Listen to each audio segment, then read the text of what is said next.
नमस्कार दोस्तों, BA07 channel में आप सभी का बहुत बहुत स्वागत है। दोस्तों, जैसा कि हम सभी को पता है कि दरभंगा एयरपोर्ट बहुत ही अच्छा प्रदर्शन कर रहा है और लोगों की उम्मीद पे भी खरे उतरा है। चाहे मिथिला के लोगों या फिर वैसे लोग जो मिथिला के होते हुए कहीं बाहर काम करते हैं, उन सभी के लिए दरभंगा एयरपोर्ट एक वरदान साबित हुआ और इसी प्यार को देखते हुए दरभंगा एयरपोर्ट भी लगातार कोशिश में जुटी हुई है विभिन्न शहरों से दरभंगा एयरपोर्ट तक यात्रा मिल सके। वहीं अभी की स्थिति बता दें कि अभी कई ऐसे बड़े शहर से दरभंगा एयरपोर्ट जुड़ा हुआ है और इसी बीच एक बड़ी खबर ये भी आ रही है कि दरभंगा एयरपोर्ट जल्द ही एक और नए शहर से जुड़ सकता है, जो कि यात्रियों के लिए विशेष खुशी की बात है।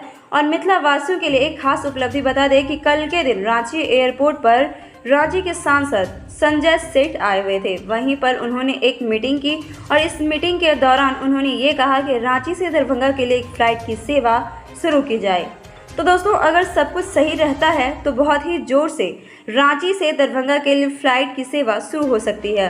और अगर ऐसा होता है तो हम आपको बता दें कि कई लोग रांची में ऐसे रहते हैं जो कि मिथिलावासी के हैं, जिनसे उनको बहुत ही ज़्यादा फ़ायदा मिल सकेगा।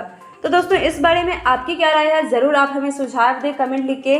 और साथ ही अगर आप हमारे चैनल पे नए हैं तो आप हमारे चैनल को सब्सक्राइब कर लें और साथ ही दरभंगा सुविधाओं को रोक ले आप हमारे चैनल पे बने रहें। फिर मिलते हैं नेक्स्ट वीडियो में एक नए अपडेट के साथ। शुक्रिया।